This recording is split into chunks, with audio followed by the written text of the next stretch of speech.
જય શ્રી કૃષ્ણ મહાદેવ. જો રહી ચક્કર ખાઈને પડી જાય ને એટલો સરસ તડકો છે બાપરે. તેમ છતાં પણ પવન છે. તડકામાં જઈએ છે ને તો સ્કિન બળે છે. જો દેખાય છે લક્ષ્મી, એ ધીમે રહીને હવે અંદર રૂમમાં જશે. ટાઈ. દેખાય? મેં ક્યાં રાખ્યો છે કેમેરો?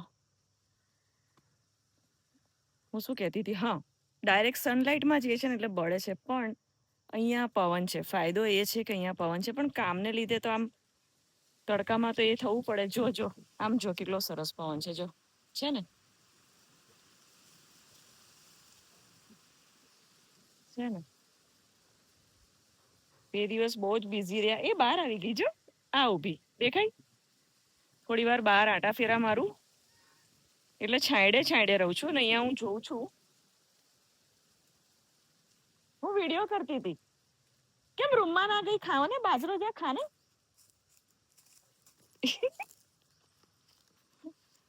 અક્કડ બક્કડ બંબે બો. જા જા જા. ગઈ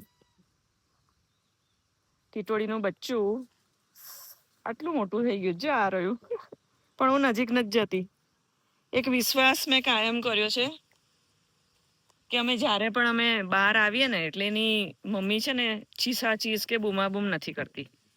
બાકી શિયાળિયા રાત્રે, કાલ કદાચ શિયાળિયા હતા રાત્રે, અને રાડા રાડ એટલી બૂમા બૂમ કરી. મેં બેટરી પણ મારી, પણ ઝાડ એટલા બધા વધી ગયા છે તો મને ખબર નહીં, પણ 100% શિયાળ હતા.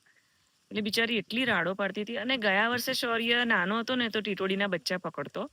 કમ્પલસરી રોજ એકવાર પકડીને પછી છોડી દેવાનું. એક રીલ છે, એને પકડ્યું છે ને પછી છોડી દે છે. એટલે એક વિશ્વાસ અમે કાયમ કર્યો છે. એટલે અમને જોવે છે ને આજુબાજુ આ રહ્યું છે બચ્ચું. અમે આજુબાજુ કામ કરતા હોય ને આટા મારીએ ને, પણ એ સહેજે કકડાટ ના કરે. જો અહીંયા જ છે. નહીં તો રોજ લાસ્ટ યર એટલો ફેર આવ્યો શૌર્યમાં કે આ વખતે એણે સહેજ પણ જીદ નથી કરી કે લાવ હું ટીટોડીનું બચ્ચું પકડું.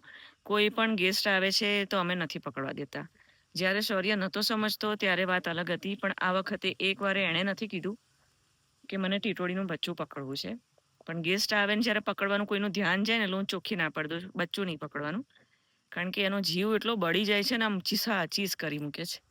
લક્ષ્મી આમ તેમ ફાફા મારે છે. અને એટલો તડકો છે ને તો શૌર્ય હજી અંદર બેઠો છે. અને હું અહીંયા મારા જીતુભાઈની બેઠક પર બેઠી છું, નારિયેળી નીચે. એ લક્ષ્મી,